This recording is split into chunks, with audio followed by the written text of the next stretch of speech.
Salam. Sebelum kita mendengar firman Tuhan, mari kita sama-sama berdoa. Mari kita tunduk kepala dan kita berdoa.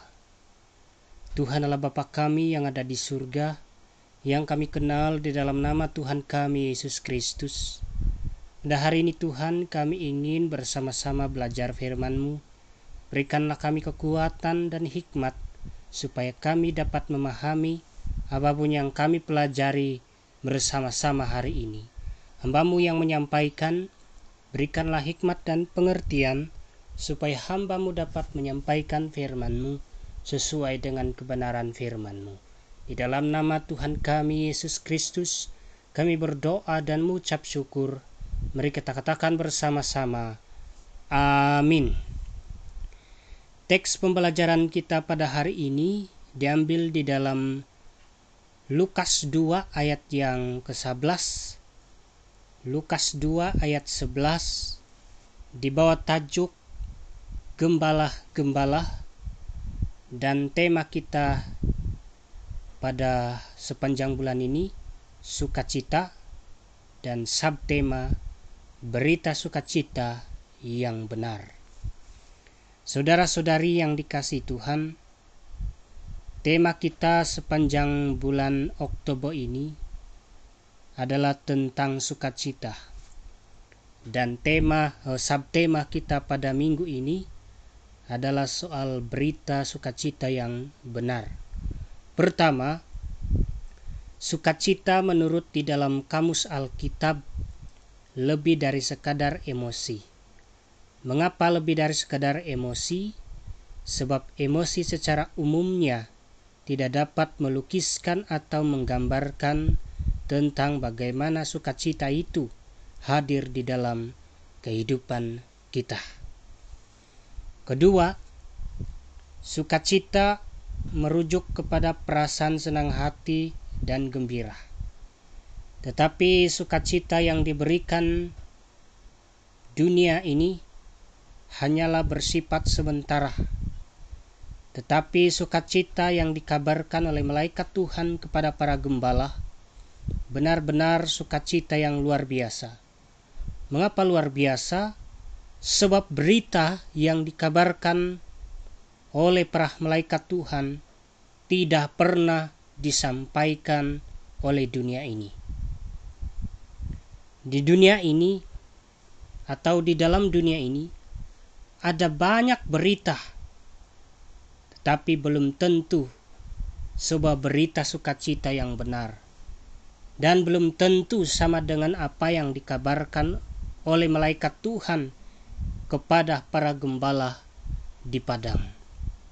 Mari kita perhatikan bagaimana tentang berita sukacita yang dikabarkan oleh malaikat kepada para gembala di padang.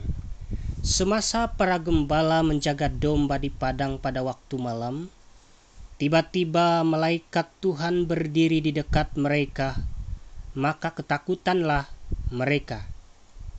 Tetapi malaikat itu berkata kepada para gembala, "Jangan takut, sebab sesungguhnya aku memberitakan kepadamu kesukaan besar untuk seluruh bangsa." Kita boleh rujuk di dalam ayat yang 10. Pertanyaan di sini adalah, kesukaan besar apakah yang disampaikan oleh para malaikat Tuhan sehingga membuat para gembala pada waktu itu bersukacita? Padahal pada mulanya mereka rasa takut, tapi akhirnya mereka senang hati setelah mendengar berita yang disampaikan oleh para malaikat Tuhan di dalam ayat yang ke-11. Saya bacakan ayat 11. "Hari ini telah lahir bagimu juru selamat, yaitu Kristus Tuhan di kota Daud." Saya bacakan sekali lagi ayat 11. "Hari ini telah lahir bagimu juru selamat, yaitu Kristus Tuhan di kota Daud." Demikian pembacaan firman Tuhan. Bukti yang diberikan oleh malaikat kepada para gembala kita boleh lihat di ayat yang ke-12.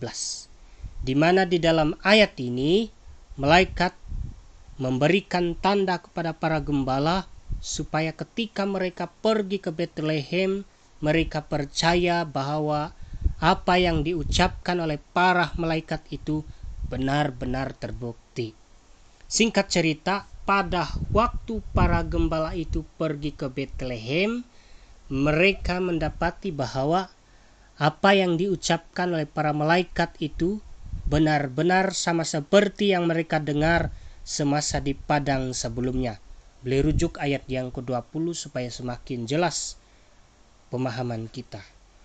Saudara-saudari yang dikasihi Tuhan, seandainya berita itu tidak benar, apakah berita itu dapat dipercayai atau tidak?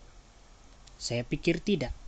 Tetapi oleh sebab berita itu didukung oleh para malaikat, maka para gembala percaya bahwa berita itu bukan sandiwara, tetapi berita yang berasal dari Allah yang kemudian disampaikan oleh para malaikat. Sebab itu para gembala waktu itu tidak ragu-ragu menyampaikan berita tentang kelahiran juru selamat dunia, yaitu Yesus Kristus. Jadi kita pun jangan ragu-ragu memberitakan tentang kelahiran Yesus. Dan yang membuktikan bahwa berita itu memberikan kita sukacita yang benar, pertama, kelahiran Yesus disertai malaikat, sehingga baru berita kelahiran Yesus sudah cukup menggembirakan semua orang. Kedua, kelahiran Yesus disaksikan oleh para gembala di padang.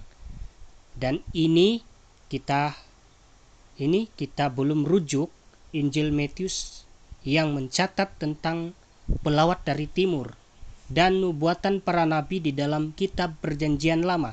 Kalau kita sudah rujuk Injil Matius dan nubuatan para nabi di dalam kitab Perjanjian Lama, maka pengertian, pemahaman kita dan sukacita kita semakin bertambah, semakin nyata. Jadi saya tidak mau memperpanjangkan kita punya pembelajaran hari ini. Sebagai kesimpulan, inti utama yang dapat kita pelajari di dalam teks kita pada hari ini, pertama, berita sukacita yang disampaikan oleh para malaikat bukan sekedar berita gembira semata-mata, tetapi berita yang menyelamatkan semua orang. Dan inilah yang membuat saya secara pribadi bersukacita di dalam Tuhan. Kedua, berita sukacita yang disampaikan oleh para malaikat bukan sekedar berita biasa, tetapi berita yang luar biasa. Mengapa luar biasa? Karena baru dari kata hari ini telah lahir bagimu juru selamat sudah memberikan kita harapan dan jalan keselamatan. Jadi, janganlah kita ragu-ragu memberitakan kelahiran juru selamat kita, karena kelahiran itulah yang paling mendasar di dalam jalan keselamatan manusia dan jalan keselamatan kita secara pribadi di dalam Tuhan. Tuhan memberkati kita semua. Amin.